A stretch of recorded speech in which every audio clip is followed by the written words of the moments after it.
How you going, Mike? Hey Carl, good to see you again, yeah, mate. Good to see you, mate. Yeah. Hi guys, Carl from Rally Action here, and today I'm here with Mike from Performance Race Gear, and we're going to talk today about a what's turned out to be a bit of a controversial subject in the last few months. We're going to talk about frontal head restraints. First things first, what is a frontal head restraint? Well, we need to explain.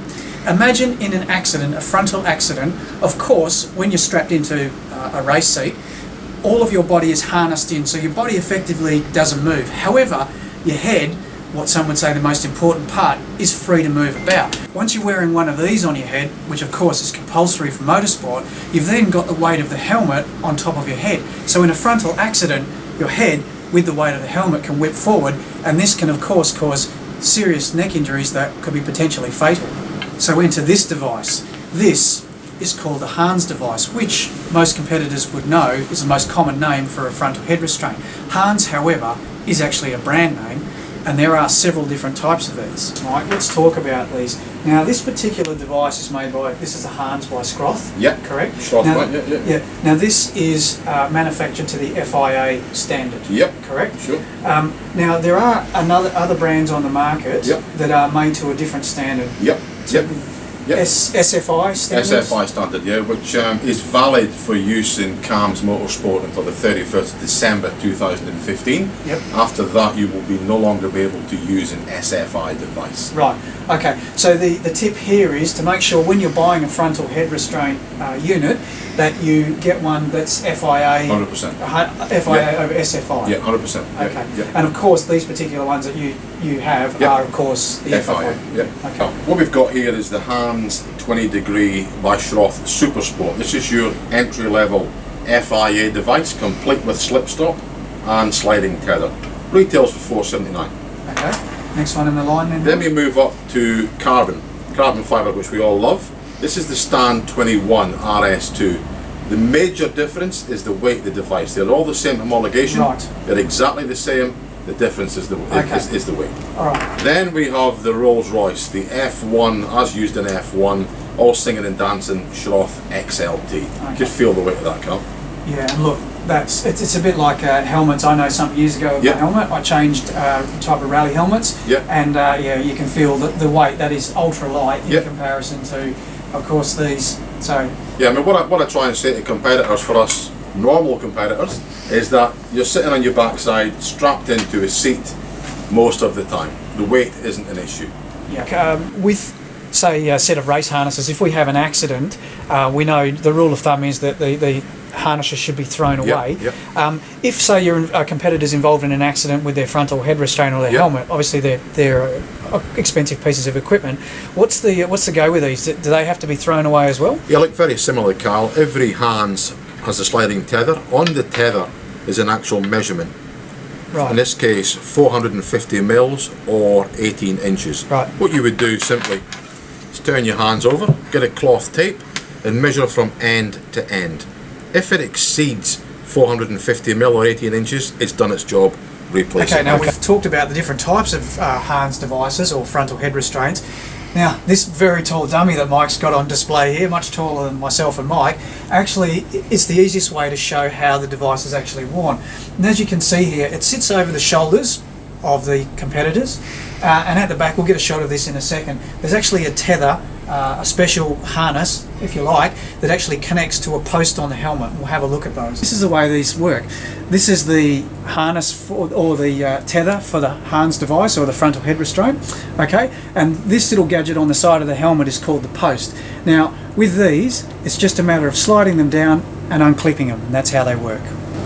We're going to bust some myths, as there's a fair bit of misinformation going around being spread amongst the rally community at the moment. The first myth is that I need to change my harnesses. That's incorrect. As long as you have 3-inch wide harnesses that are a 5 or 6 point, and of course in date as we would know, then the harnesses you have are fine to use with a frontal head restraint. The second myth is that you need to change the seats. Now, as long as your seats have shoulder strap holes in the back and a centre point hole for the crutch strap or straps, then your seats are perfectly fine to use. Okay. Just lean forward slightly, Carl. Okay, lean forward, slide the device over and... Yep. I mean, normally you would have your helmet on, of course, so Yep. that would take up the natural space between your head and the hands. Yep. Then just make sure that your belts are over and they're in the end stops of the HANS device itself. Yep. The shoulder straps over. Just check with your hands that it's actually in the cleat. Obviously the belts will be simulating with added tension just now, so it's a little bit different. Yep. Important part is making sure the adjusters are down towards the bottom end of the hands. I've now switched over and I'm sitting in a FIA frontal head restraint seat now, Mike. Yes.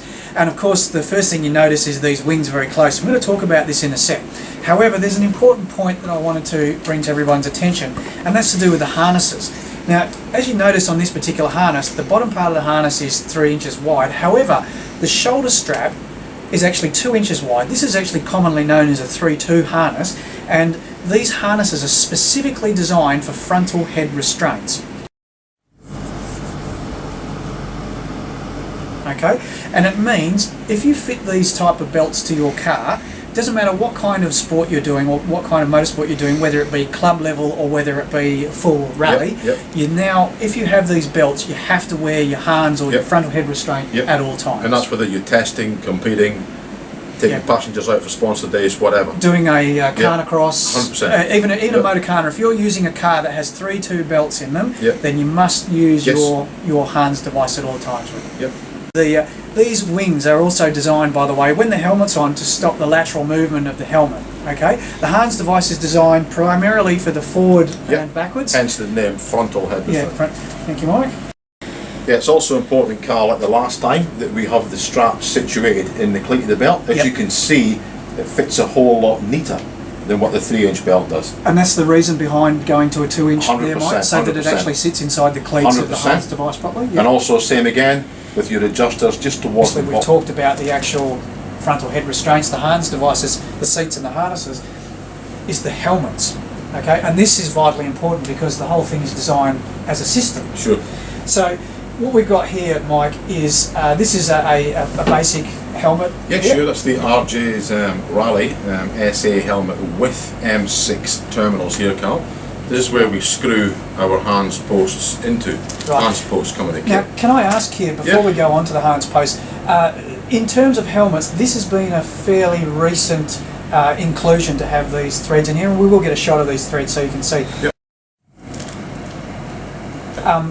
I know my own rally helmet that I've been using for years, which was a former FIA approved helmet, doesn't have these threads in the side of the helmet, and it is imperative that it must have these threads in here so that these kits here, the HANS posts that we were looking at earlier on Mike's helmet, so that these can be screwed in.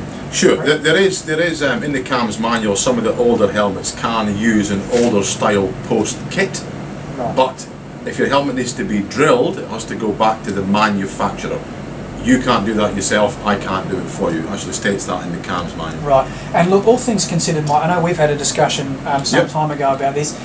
It's not something that's really recommended, drilling your helmet. Not at all. No. Not at all. It's much better to get a helmet that's manufactured from the factory with with the thread in it. Much better option. So it may mean that you do have to replace your helmet to go to a frontal head restraint. However, what's your head worth? Is it worth $100? Is it worth $1,000? Sure. So at the end of the day, I think realistically the tip here is to fit the best safety gear, or wear the best safety gear that you can, 100%, and it's better to buy a proper. This particular helmet here comes supplied with the threads. Yes. However, it doesn't have the posts. The posts are an optional kit. However, this particular helmet, this Stillo here, actually has the posts already fitted to it. As we discussed earlier, this is the FIA M6 2010 post, the one that we screw into the threaded rod. For the other style of helmets, the older helmets that are pre-drilled, some of the older ones are, you can buy an FIA 2002 post, which comes complete with back-end washers and the tools to fit. Mike, I'm imagining your recommendation would be to come in to see somebody who's qualified, that knows what they're doing, to actually get these fitted, to make sure that you get the right one for the right application. Yeah, sure, Carl. I mean, in most instances, for a rally competitor, 20 degrees is the standard norm. However, last year, one of our local competitors, who sits with his seat up pretty high, he just couldn't make the HANS work for him. So the competitor chose the alternate Simpson hybrid device, which works great for him in his application. So rather than just sort of buying someone and hoping it works, advice is free. Have a chat to people who know what they're talking about with it, and then you'll definitely get the right information. For sure. Well, with the start of the 2015 season looming and CAM's new regulations in regards to state competitors and above having to wear the frontal head restraints, hopefully now we've managed to dispel a few myths and provide some information on how it goes. Yeah. Mate, I'd like to thank you very much for your time, mate. Helpful as always, and we'll catch you soon.